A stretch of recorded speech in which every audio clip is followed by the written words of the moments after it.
Hello friends, welcome back to Karthik money world channel. తొందరలో తక్కువ valuation తో రాబోతున్న మమతా మిషనరీ ఐపీఓ గురించి ఈ వీడియోలో డిస్కస్ చేసుకుందాం. మమతా మిషనరీ కంపెనీ యొక్క ఐపీఓ డీటెయిల్స్, అలానే బిజినెస్ డీటెయిల్స్, షార్ట్ టర్మ్ లో లిస్టింగ్ గెయిన్స్ ఎంత రావచ్చు, మొత్తం డీటెయిల్స్ మీకు ఈ వీడియోలో షేర్ చేస్తాను. ఈ వీడియోని లాస్ట్ వరకు చూడండి. అలానే ఇలాంటి మరిన్ని వీడియోస్ కోసం నా ఛానల్ ని సబ్స్క్రైబ్ చేసుకోండి. ఫస్ట్ కంపెనీ యొక్క బిజినెస్ డీటెయిల్స్ చూస్తే, వీళ్ళు 1979లో ఈ కంపెనీని ప్రారంభించారు. వీళ్ళు చేసే బిజినెస్ వచ్చేసి ఎఫ్ఎంసీజీ ప్రొడక్ట్స్ కి, ఫుడ్ ప్రొడక్ట్స్ కి, బ్రేవరేజెస్ కి ప్యాకేజ్ ఉంటుంది కదా, ఆ ప్యాకేజెస్ ని తయారు చేసే మిషన్స్ ని వీళ్ళు మ్యానుఫ్యాక్చర్ చేసి సప్లై చేస్తూ ఉంటారు. వీళ్ళు మెయిన్ గా 3 టైప్స్ ఆఫ్ మిషన్స్ ని తయారు చేసి సప్లై చేస్తూ ఉంటారు ప్యాకేజింగ్ ఇండస్ట్రీకి. ఫస్ట్ వచ్చేసి bag and pouch making machines ని తయారు చేస్తారు. సెకండ్ వచ్చేసి ప్యాకేజింగ్ మిషనరీని తయారు చేస్తారు.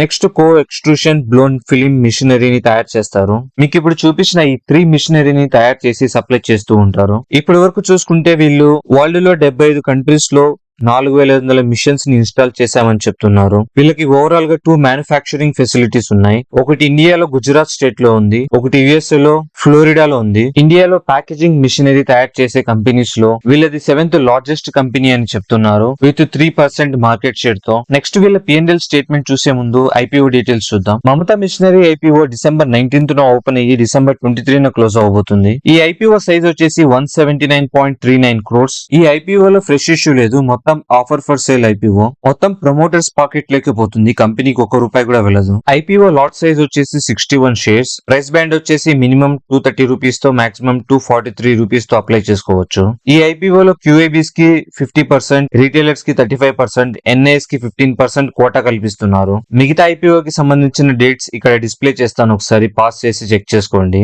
నెక్స్ట్ వీళ్ళ ఫైనాన్షియల్ డీటెయిల్స్ చూస్తే, పాస్ట్ 3 years రెవెన్యూస్ లో 10.94% గ్రోత్ కనపడుతుంది. ప్రాఫిట్ ఆఫ్టర్ ట్యాక్స్ లో 29% గ్రోత్ కనపడుతుంది. వీళ్ళకి ఓవరాల్ రెవెన్యూస్ లో 65% అదర్ కంట్రీస్ నుంచి వస్తుంది, 33% మాత్రమే ఇండియా నుంచి వస్తుంది. వీళ్ళ డెట్ టు ఈక్విటీ రేషియో చూసుకుంటే వీళ్ళు 0 డెట్ ని మెయింటైన్ చేస్తున్నారు. ఇది ఒక డెట్ ఫ్రీ కంపెనీగా మనం అర్థం చేసుకోవచ్చు. నెక్స్ట్ వీళ్ళ పియర్స్ కంపారిజన్ విషయానికి వస్తే, రెవెన్యూ గ్రోత్ లో వీళ్ళ పియర్స్ తో కంపేర్ చేస్తే వీళ్ళు టాప్ 2 లో ఉన్నారు. ఎబిటా గ్రోత్ లో, ప్యాట్ గ్రోత్ లో వీళ్ళు టాప్ 1 లో ఉన్నారు. వీళ్ళ పియర్స్ తో కంపేర్ చేసుకుంటే వీళ్ళు మంచి గ్రోత్ ని డెలివర్ చేస్తున్నారు. నెక్స్ట్ వీళ్ళ పియర్స్ తో పిఈ కంపారిజన్ చూస్తే వీళ్ళు 16.59 పిఈ రేషియోతో ఐపీఓ గా వస్తున్నారు. మీరు ఇక్కడ చూడొచ్చు, వీళ్ళ పియర్స్ తో కంపేర్ చేసుకుంటే వీళ్ళు తక్కువ వాల్యుయేషన్ తో ఐపీఓ గా వస్తున్నారు మార్కెట్ లోకి. నెక్స్ట్ షార్ట్ టర్మ్ లో లిస్టింగ్ గెయిన్స్ విషయానికి వస్తే, ఇది చాలా చిన్న సైజ్ ఐపీఓ, ఎక్కువ ఓవర్ సబ్స్క్రైబ్ అయ్యే అవకాశం ఉంది. 45% నుంచి 50% లిస్టింగ్ గెయిన్స్ వచ్చే అవకాశాలు కనపడుతున్నాయి మార్కెట్ లో. ఒకవేళ లిస్టింగ్ గెయిన్స్ తగ్గడం జరిగినా, పెరగడం జరిగినా మన ఛానల్ ని సబ్స్క్రైబ్ చేసుకుని ఫాలో అవుతూ ఉండండి.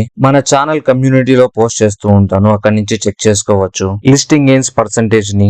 లాంగ్ టర్మ్ విషయానికి వస్తే ఈ కంపెనీ నాకు పెద్దగా ఇంట్రెస్టింగ్ గా కనిపించడం లేదు, ఎందుకంటే వీళ్ళ గ్రోత్ మొత్తం ఎఫ్ఎంసీజీ ఇండస్ట్రీ మీద డిపెండ్ అయి ఉంది. ఎఫ్ఎంసీజీ ఇండస్ట్రీ గ్రో అయితే మాత్రమే వీళ్ళు కూడా గ్రో అవుతారు. ఈ ఐపీఓ గురించి నాకు తెలిసిన ఇన్ఫర్మేషన్ మొత్తం మీకు షేర్ చేశాను. ఈ ఇన్ఫర్మేషన్ కనుక మీకు యూస్ఫుల్ అనిపిస్తే లైక్ చేయండి, అలానే నా ఛానల్ ని సబ్స్క్రైబ్ చేసుకోండి. Thanks for watching this video.